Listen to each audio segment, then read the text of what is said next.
being surrounded by people who throw up on command. Because when you're in first grade, now you're at recess with the older kids. It's not just other kids in your grade. Every recess had that one kid who was just fully feral. He bites, he screams for fun, he runs at full speed with no destination. He'll chase people around the playground like he was raised in the woods and briefly introduced to civilization. When I say the word first grade, my heart literally starts beating faster because it just reminds me of that kid chasing me. Because all I can think of when I think about first grade is keeping enough distance between me and that weird kid so I can make it to lunch without becoming his lunch. That's first grade. Then summer comes around again and you tell yourself one of the biggest lies. It can't get worse from here, right? Wrong. Because second grade is where the magic is officially worn off and everybody starts becoming an actual person. That's what I remember most about second grade. Not the people, not the homework. What I remember is that this is the year everybody started to get an actual personality, which means they started to get their own roles. You had the teacher's pet, who reminds the teacher about homework like he's wearing a wire. You had the class clown, who is either the most funny kid in the class or just the least funny kid ever. I was kind of a mix of both, to be honest. That's second grade. But because you start to develop a personality in second grade, that means it can also start to feel evil. Because one day, everything is fine. You're playing at recess, having a good time. Life is good. Then the next day, you walk up to the same group of people you were playing with, and somebody just hits you with the, "Nah, you can't play with us today." There was no reason for it. They just simply shunned you from the group. Now you're just standing there on the blacktop at recess, forced to hang out with the weird kid who would bite people. But for third grade, I'm not gonna lie, I don't remember that year super clearly. And I think that's because third grade was one of those weird in-between years, and I don't have any big memorable moments from it, except for one. Because third grade is about the time where you start to develop a crush. And that may sound amazing, but it usually ends up horrible. Because the second you like somebody for the first time, you stop acting like a normal human being. I'll never forget my first crush. To this day, I thought I was gonna marry that girl in third grade, and I wanted to impress her so bad. So for some reason, I decided the best way to impress her was to show off on the monkey bars. Now you may think if I wanted to show off on the monkey bars, that must mean I was really good at the monkey bars, right?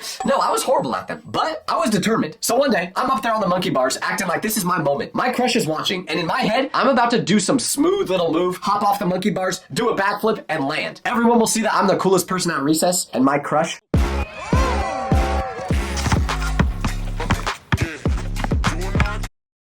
will be obsessed with me. Unfortunately, that's not what happened. Not even close. What actually happened is I tried to do a flip, but my hand slipped, I folded up weird, and I got the wind knocked out of me when I hit the ground, and I made these weird, disgusting little accordion noises while everybody looked at me. And that was painful. But not as painful as the fact that my crush saw it happen. It still makes me cringe to this day. Because I was just laying there on the wood chips, trying to act like I was fine, but my crush literally just watched me go from cool athletic guy to Victorian child with asthma in about 1 second. There was no bouncing back from that. But the true peak of third grade was the book fair. The book fair was not just a school event, it was magic. You walk in and suddenly everything looks unbelievable. Pencils, erasers, books, weird little gadgets nobody needed, but every kid wanted. You would see about 50 things in there that you're thinking, oh, I'm gonna get that, I'm gonna get that, I'm gonna get that, I'm gonna get that, I'm gonna get that. But then you remember, you only have like $7 to your name. So now you're standing there trying to decide between buying a Captain Underpants book or buying one of those pencils that smells like Coca-Cola. But luckily, this is also the time where you find out that you can steal. Just kidding, that's a joke. It's a joke.